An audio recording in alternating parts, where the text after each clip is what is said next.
Hi everyone, मैं अश्विन। आज हम ईडियम्स एंड फ्रेजेस का लेक्चर नंबर 16 स्टडी करेंगे। देखिए, सारे सेशंस बहुत अच्छे से तैयार करते हुए चलिए, रिवाइज करते हुए भी चलिए, ताकि मैक्सिमम बेनिफिट आप गेन कर सके। ये बहुत ज़रूरी है कि जब आप सेशन नंबर 16 पढ़ रहे हों, तो आप 1 to 15 तक में जो भी हमने ईडियम्स आपको पढ़ाए हों, वो आपको क्लियर होने चाहिए। अब आप समझिए, हर सेशन में 10 ईडियम्स एंड फ्रेजेस है, तो 15 सेशंस का मतलब है कि मैंने आपको ना 150 ईडियम्स एंड फ्रेजेस करा दिए हैं। अगर वो आपके तैयार हैं देन एवरीथिंग इज गुड, अगर नहीं तैयार हैं तो आपको लॉस हो सकता है ना। सो बी अवेयर ऑफ दिस। चलिए सेशन को स्टार्ट करते हैं। सामने स्क्रीन पे आज के सेशन का पहला ईडियम दिया हुआ, which is carry the coal to Newcastle. ये देखिए, कोल मतलब कोयला, जिससे जिसका खदानों में इस्तेमाल होता हो, बिजली बनती हो। न्यू कैसल एक प्लेस है, ठीक है। आप गूगल अगर करेंगे तो न्यू कैसल एक प्लेस है, और बेसिकली ये वो जगह है जहाँ पर कोल माइंस हैं बहुत सारी। यहाँ पर कोल माइंस बहुत सारी हैं। अब कोल माइंस बहुत सारी होने का मतलब है कि यहाँ से खुद कोयला पूरी दुनिया में जाता होगा, पूरे देश में जाता होगा, हर जगह जाता होगा, और वहां पर आप जो है कोयला भिजवा रहे हैं एक तरीके से। तो इसका क्या फायदा हुआ? एक तरीके से आप अपने एफर्ट्स को वेस्ट कर रहे हैं। You doing something very unnecessary, जिसका कोई मतलब नहीं है। मतलब जिसका पेट ऑलरेडी भरा हुआ है, आप उससे खाना खाने को कह रहे हैं। न्यू कासल से दुनिया कोयला ले जाती है, आप वहां कोयला ले जा रहे हैं, इसका क्या मतलब है? कोई मतलब नहीं है। आप इस वर्ड को गूगल जरूर करिएगा। देखिए, carry the coal to Newcastle का मीनिंग नीचे लिखा हुआ, टू डू समथिंग अननेसेसरी और redundant, something that is not required. उस काम को करना जिसका कोई मतलब नहीं बन करके आता। तो आप इसे याद कैसे करेंगे? ये तो मीनिंग हो गया। याद करने के लिए आपको या तो ट्रिक चाहिए या फिर ईडियम का ओरिजिन चाहिए। तो ओरिजिन अगर पता चले तो ज्यादा ही अच्छी बात है, इसलिए मैं आपको ओरिजिन बता रहा हूँ। न्यू कैसल एक प्लेस है ग्रेट ब्रिटेन में, जहां पर बहुत सारी कोल माइंस हैं। तो वहां पर कोयले को ले जाने का क्या मतलब है? कोई मतलब नहीं है ना। एग्जाम्पल देखिए, mister Smith is so rich that he doesn't need any more money.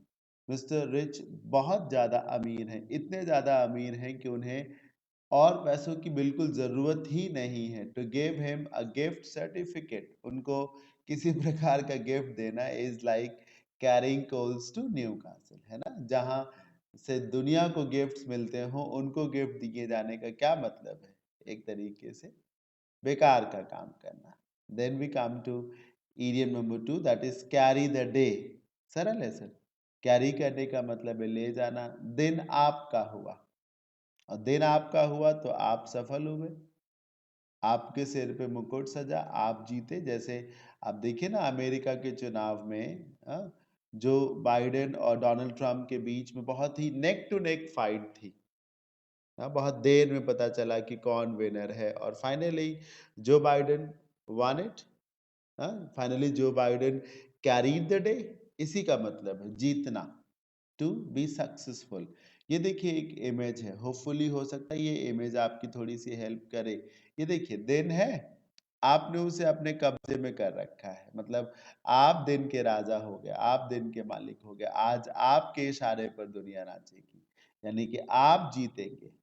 Example देखिए, after 4 years of thorough labor, 4 साल के अथक परिश्रम के बाद, थॉरो मतलब बहुत ज्यादा लेबर करना, एक्सटेंसिव लेबर जिसको कहा जा सकता है, बहुत ज्यादा मेहनत।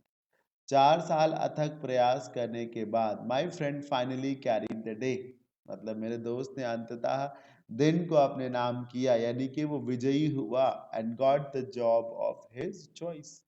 यही उसकी जीत थी कि उसको अपनी मर्जी की नौकरी मिल गई, यानी कि 4 साल अथक परिश्रम करने के बाद वो जीता, वो विजयी हुआ। नंबर 3, कैरी वेट, मतलब वजन होना चाहिए। वो बोलते हैं ना मर्दों वाली बात होनी चाहिए, मतलब बात में वजन होना चाहिए, यानी कि बात सत्य होनी चाहिए, सत्य में ही तो वजन है एक तरीके से। तो कैरी वेट का मतलब वो बात जो एक प्रकार से कोई असर डालेगी, वो शब्द जिनकी एक भूमिका होगी। ठीक है, अगर किसी का स्टेटमेंट वेट को कैरी करता है, किसी का कोई भाषण वेट कैरी करता है, इसका मतलब है उसके भाषण को दुनिया सुनेगी, उसके भाषण को लोग सीरियसली लेंगे। So if your statement carries some weight, so it is capable enough to influence many people. हाँ, बहुत से लोग आपके स्टेटमेंट को सही कंसीडर करेंगे, आपकी बात में एक दम होगी, बात में एक वजन होगा। बोलचाल की भाषा में बोलते नहीं है कि बात में वजन होना चाहिए। तो बात जो प्रभावशाली हो, असरकारी हो, उसके लिए इस्तेमाल करते हैं हम इसे। एग्जाम्पल देखिए, some of the media channels abruptly stopped the telecast of the US president's speech। ये बेसिकली जब मैं ये सेशन रिकॉर्ड कर रहा हूँ तो ये उन दिनों की बात है जब यूके यूएसए में प्रेसिडेंट इलेक्शंस हो रहे थे, और जो आउटगोइंग या डिफीटेड प्रेसिडेंट डोनाल्ड ट्रम्प साहब हैं, उन्होंने चुनाव के नतीजे आने से पहले ही ये बोल दिया कि that we are winning, we have won the elections. अब जो कुछ भी हो रहा है, all this is happening illegally, सब कुछ फ्रॉड जैसा किया जा रहा है। तो ये बात यूएस के कुछ मीडिया चैनल्स को ठीक नहीं लगी, और उन्होंने प्रेसिडेंट के स्पीच को, उनके भाषण को बीच में ही रोक दिया, उसे टेलीकास्ट करने से मना कर दिया। बहुत ही एक तरीके से रिस्की, और बहुत कॉन्फिडेंस चाहिए ऐसा करने के लिए, गट्स चाहिए, है ना, डेयर होना चाहिए आपके अंदर, तब आप ऐसा कर सकते हैं। इंडिया में तो पॉसिबल नहीं है कि कोई बहुत बड़ी पर्सनालिटी, बहुत बड़ा पॉलिटिकल लीडर कोई भाषण दे रहा हो, भले ही वो सब गलत हो, लेकिन क्या उसके टेलीकास्ट को, उसके भाषण को हो सकता है कि प्रसारित ना किया जाए? नहीं, इट इज नॉट पॉसिबल, बिल्कुल नहीं पॉसिबल है। गवर्नमेंट मीडिया चैनल्स तो दिखाएंगे ही दिखाते हैं, प्राइवेट मीडिया चैनल्स भी दिखाते हैं। खैर, फिर से सेंटेंस पे लौटते हैं। तो कुछ मीडिया चैनल्स ने प्रेसिडेंट के स्पीच को बीच में ही रोक दिया। Why? Because they found his words carrying no weight. क्योंकि उनको लगा कि मिस्टर प्रेसिडेंट की बात में तो कोई दम ही नहीं है, मिस्टर प्रेसिडेंट जो कुछ भी बोल रहे हैं वो तो जब सब गलत बोल रहे हैं, एलिगेशंस माउंट कर रहे हैं, लेकिन उसके पीछे कोई मटेरियल एविडेंस नहीं है, सब्सटैंशियल एविडेंस नहीं है, तो उनकी बात में कोई दम नहीं लगी, लगा कि वो फ्रॉड बोल रहे, झूठ बोल रहे हैं। तो इसलिए उनके भाषण को बीच में ही रोक दिया गया। चीक बाय जॉल, चीक मतलब गाल, और जॉल जो चिन्ह होती है ना, गाल का निचला हिस्सा, उसको जॉल बोलते हैं। अब आप समझिए, गाल और गाल का निचला हिस्सा होंगे तो अगल बगल ही ना। ये इमेज देखिए, इस इमेज में जो ये पार्ट है ना फेस का, इसको जॉल बोलते हैं, ये पार्ट चीक हो गया। तो बहुत करीब है ना, एक तरीके से बहुत करीब है, यही मतलब है, very near to each other. जब फिजिकल डिस्टेंस बहुत कम हो, बहुत चीजें अगल बगल हो, बहुत निकट हो, ना के बराबर जब डिस्टेंस हो, तो उसके लिए इस्तेमाल करते हैं। ऐसा ही एक और इडियम है, हैंड इन ग्लोव या एट अ स्टोन्स थ्रो, बहुत निकट होना, बहुत करीब होना। तो चीक बाई जॉल का मतलब है to be very intimate, very near. Example देखिए, as the space was short, क्योंकि स्पेस बहुत कम था, जगह बहुत कम थी, so he kept all the article cheek by jowl. I am sorry, check लिख दिया गया है, चीक होना चाहिए, है ना। आर्टिकल्स वस्तुओं के लिए हो सकता है, वस्तुएं, क्योंकि कमरे में जगह बहुत कम थी, इसलिए उसने सारी वस्तुओं को बिल्कुल एक दूसरे से सटा करके अगल बगल रखा था, सारी वस्तुएं बहुत करीब करीब में रखी हुई थी। Everything was settled cheek and cheek by जॉल।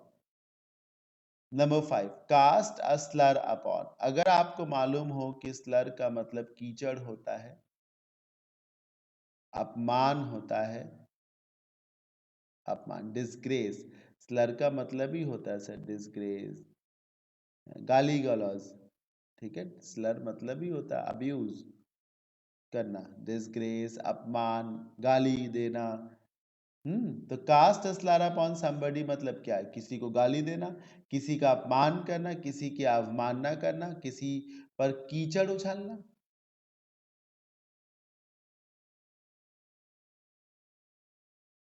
कीचड़ उछालना, देखिए ना, डिसरेप्यूट, रेप्यूट का ऑपोजिट।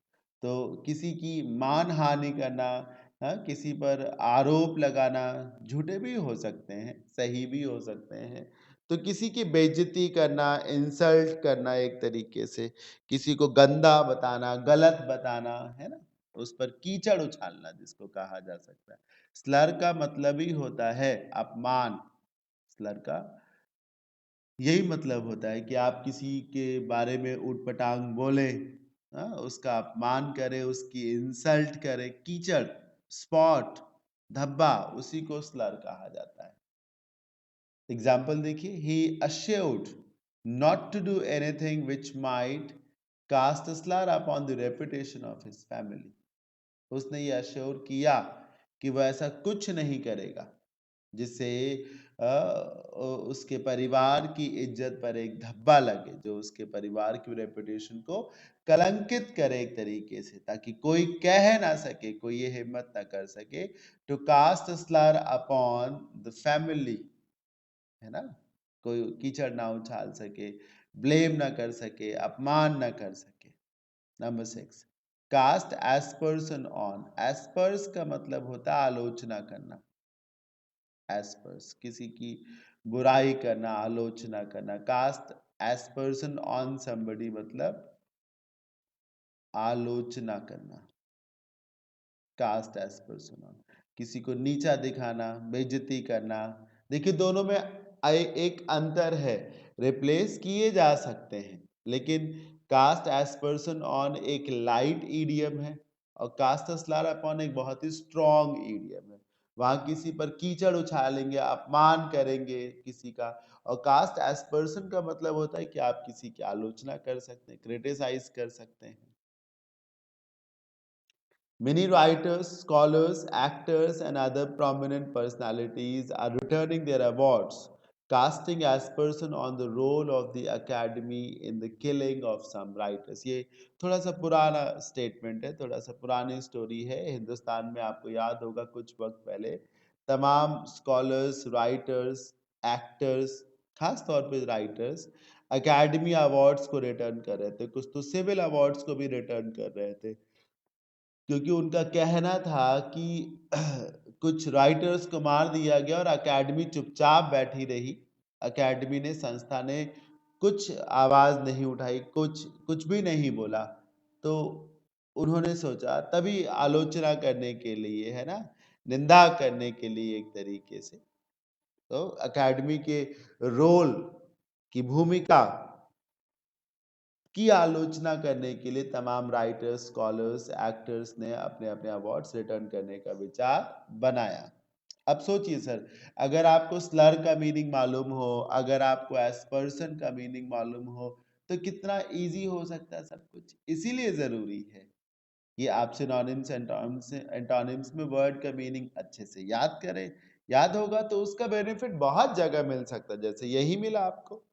चलिए नंबर 7 को पढ़ते। Cast pearls before swine. Swine मतलब सुअर है, और पर्ल्स मतलब मोती।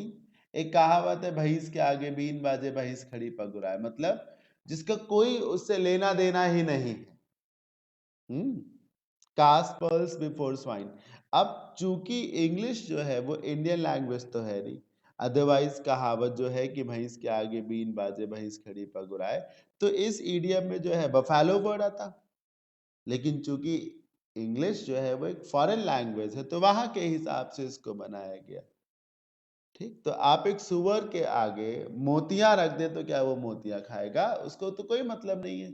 ये देखिए एक इमेज है आपके सामने, एक सुअर बैठा हुआ है और उसके सामने कुछ मोतियां पड़ी हुई हैं, पर उसको उन मोतियों की क्या कद्र, है ना? तो मतलब एक तरीके से किसी को वो चीज आपने दी है या वो चीज आप देना चाहते हैं जिसको उसकी वैल्यू ही नहीं मालूम है। ये देखिए, मोतिया तो अच्छी चीज है, लेकिन चूंकि स्वाइन को, सुअर को उनकी वैल्यू नहीं मालूम, तो इसका क्या मतलब हुआ? Right thing in wrong hand, है ना, गलत हाथों में अच्छी चीज का होना, अच्छी चीज का होना, लेकिन गलत हाथों में, अच्छी चीज का होना लेकिन गलत हाथों में है। So giving advice to a fool is just casting pearls before swine. कहा जा रहा है कि किसी बेवकूफ व्यक्ति को सलाह देने का मतलब क्या है? यही है, to cast pearls before swine, जिससे उसका कोई मतलब भी नहीं है। एक तरीके से किसी बेवकूफ को सलाह देना एक तरीके से बेकार का काम करना हुआ। Cat and dog life, troublesome life, जिसमें लोग लड़ते रहेंगे एक तरीके से। जैसे होता नहीं है कि बोला था क्या कुत्ते बिल्ली जैसे लड़ते रहते हो, समझिए कहावत है, बोला जाता है जब देखो तब कुत्ते बिल्ली जैसे लड़ते रहते हो। कुत्ते बिल्ली जैसे प्यार करते रहते हो, नहीं सर। कुत्ते बिल्ली जैसे तालमेल बिठा के रहते हो, नहीं सर। ये कहावत ही नहीं है। कहावत है कि जब देखो तब कुत्ते बिल्लियों जैसे लड़ रहे हैं। अरे घर है, ठीक से रहो। आए दिन लड़ाई हो रही है तो कुत्ते बिल्लियों जैसे लड़ रहे हैं। जब आपस में खूब लड़ाई होती है, खूब सारा डिससैटिस्फैक्शन हो, तो वो कहा जाता है to lead cat and dog life. ये देखिए, they were so happy together when they first started dating. जब उन्होंने पहले पहले एक दूसरे से मुलाकात करनी शुरू करी तो वो सब दोनों बहुत खुश थे। बट आफ्टर 10 years टुगेदर, लेकिन आज 10 साल साथ रहने के बाद, they have started leading a cat and dog life. हाँ, आज अब साथ में 10 साल रहते रहते हो गया उनको, और अब वो रोज लड़ते हैं, दिन भर लड़ते हैं, कुत्ते बिल्ली जैसे हमेशा लड़ते रहते हैं। मुझे उम्मीद है अगर आप इतनी बात याद कर लो कि कुत्ते बिल्लियों जैसे लड़ना कहावत है, तो कैट एंड डॉग लाइफ का मीनिंग पता चल जाएगा। नंबर 7 पे जो ईडीएम है वो बहुत खास है, इसलिए हल्के में उसे ना लीजिएगा। कैट्स पॉ, पॉ मतलब होता है पंजा। कैट्स पॉ मतलब पंजा। अब इसमें समझिए, कैट यहाँ पर एक तरीके से बेवकूफी का प्रमाण है। मतलब नादानी का प्रमाण है। कैसे देखिए, a person used by another as a dupe or tool, एक व्यक्ति जिसे दूसरे व्यक्ति के द्वारा बेवकूफ समझ करके प्रयोग किया जाए। यहाँ पर वो व्यक्ति जिसको बेवकूफ बनाया जाएगा वही है वो कैट। वैसे तो बिल्ली बहुत चतुर होती है ना, बिल्ली बहुत चतुर होती है, पर बिल्ली से भी ज्यादा चतुर होता है आदमी, या बिल्ली से भी ज्यादा चतुर होता है बंदर, बंदर से ही तो आदमी बना।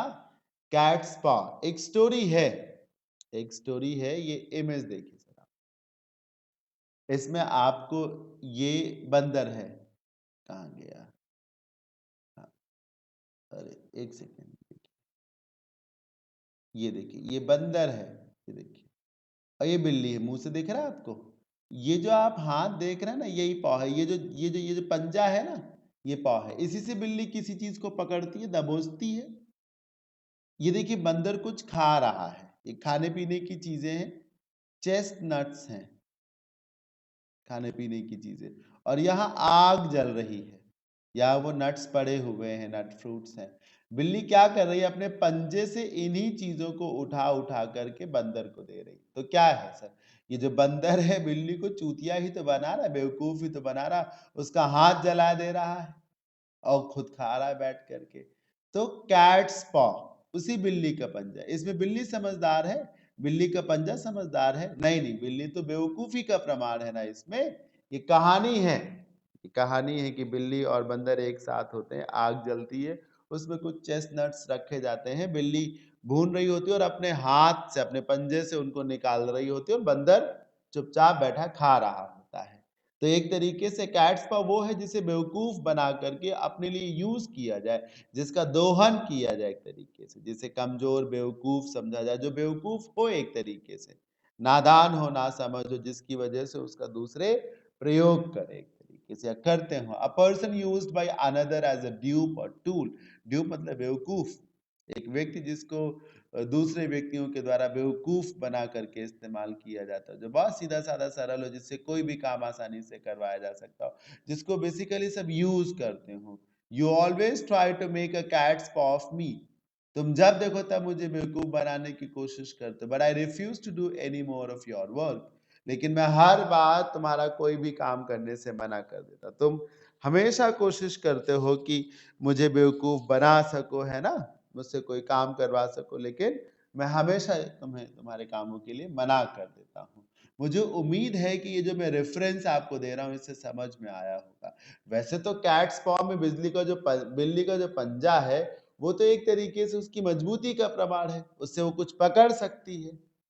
लेकिन ये जो कैट्स पॉ है एक स्टोरी से आया है, जिस स्टोरी में बिल्ली अपने इस पंजे से गरम गरम चेस्टनट्स को निकाल करके मंकी को दे रही होती। देखिए इससे वो इंजर्ड भी हो जाएगी, उसको बर्न इंजरीज भी हो सकती, क्योंकि आग तो गर्म है। तो एक बेवकूफ आदमी जिसको दुनिया इस्तेमाल करे। Catch a tartar, tartar word के दो अर्थ हैं। एक तो मंगोल्स को भी कहा जाता है, तुर्किश को भी टार्टर कहा जाता है, और बहुत पहले माना जाता था कि मंगोल और तुर्की से आए हुए लोग बहुत बहादुर हुआ करते थे, बहुत बहादुर, इतने बहादुर कि उनको हराना एक तरीके से ना समझो। तुर्किश और Mongols, they were quite brave, इतने ब्रेव, इतने बहादुर कि उनको मतलब एक तरीके से उनको कोई हरा ही नहीं सकता था। तो एक तो ये है कि आप एक ऐसे व्यक्ति से के चंगुल में फंस गए हैं, या आप एक ऐसे व्यक्ति के सामने आ गए हैं जो इतना मजबूत है, इतना ताकतवर है कि आप उसे हरा नहीं सकेंगे। ठीक, एक और मीनिंग है टाटर का, वो देख लीजिए। ये देखिए, आपको दांत देखना थोड़ा गंदा है, मैं क्या करूं, है ना। ये जो पीला पीला आपको रंग दिख रहा है ना, ये सब टार्टर है। एक बार अगर दांत में इस तरीके का ये रंग आ जाए तो ये जाता है, लगभग तो नहीं जाता। अंदर की तरफ दांत में ये जो रंग है, येलो और डार्क ब्राउन, लाइट ब्राउन जैसा, तो अंदर के दांतों में तो ये कलर बिल्कुल भी नहीं जाता। बाहर के दांतों में तो फिर भी ब्रश की वजह से कुछ सही रहता है। हमारे आपके दांत जो है अंदर की तरफ गंदे गंदे लगते हैं, ऐसे ही इसी कलर के बाहर की तरफ वो साफ लगते हैं। तो एक बार अगर ये गंदगी, ये जो कैविटी है, ये जो टार्टर है, जमा हो जाए, तो क्या आसान है इसको निकलवाना? नहीं ना, नहीं आसान है सर इसको।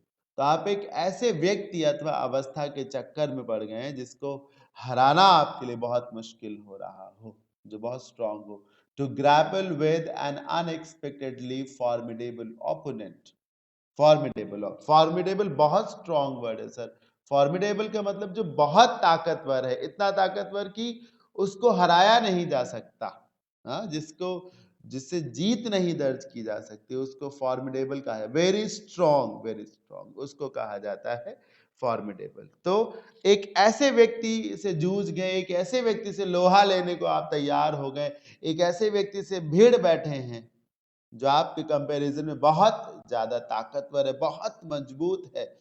मंगोल, तुर्किश, ये टार्टर, उनको हराना संभव था? नहीं संभव था। तो किसी बहुत मजबूत व्यक्ति के मजबूत चक्कर में एक तरीके से आप पड़ गए हैं, जो आपको हरा ही देगा, जिसको आप हरा नहीं सकते। It looks like we caught a tartar when we tried to muscle their store out of the area. जैसे कुछ लोगों ने किसी व्यक्ति के स्टोर को किसी स्थान विशेष से खदेड़ने की कोशिश की, दुकान को हटाने की कोशिश की, लेकिन उन्हें कुछ कुछ समय के बाद ही उन्हें एहसास हो गया कि ऐसा वो नहीं कर सकते थे, क्योंकि दुकानदार उन लोगों से ज्यादा मजबूत था, उसका ज्यादा सोर्स था। तो क्या हुआ, ऐसे में लगेगा कि शायद सौदा गलत हो गया, दांव गलत लग गया। उस व्यक्ति को हम का अपहरण करने चले, है ना, जो हमसे ज्यादा मजबूत था, जो हमसे ज्यादा ताकतवर था, उस व्यक्ति को हम हराने चले जिसको हम हरा नहीं सकते थे। तो ये है कैच आ टार्टर, इस रंग से याद रखिएगा, और जो मैंने एग्जांपल दिए तुर्किश और मंगोल के, इससे ज्यादा अच्छे से याद रहेगा। तो इस तरीके से ये सेशन ओवर हो जाता है। कोई भी डाउट आपको किसी भी सेशन में होता है तो आप तुरंत अपने डाउट को क्लियर करेंगे, ठीक है ना। हाँ, बिल्कुल भी समय नहीं लगाना है, आप अपने डाउट्स तुरंत पूछेंगे। देखिए, ये मेरा नंबर है 9935923221। आप इस पे टेक्स्ट मैसेज ड्रॉप करेंगे तो मैं आपकी प्रॉब्लम्स को सॉल्व करवाने की कोशिश करूंगा, आपसे बात करने की कोशिश करूंगा। और फिर टेलीग्राम चैनल है अश्विन क्लासेस फॉर इंग्लिश के नाम से,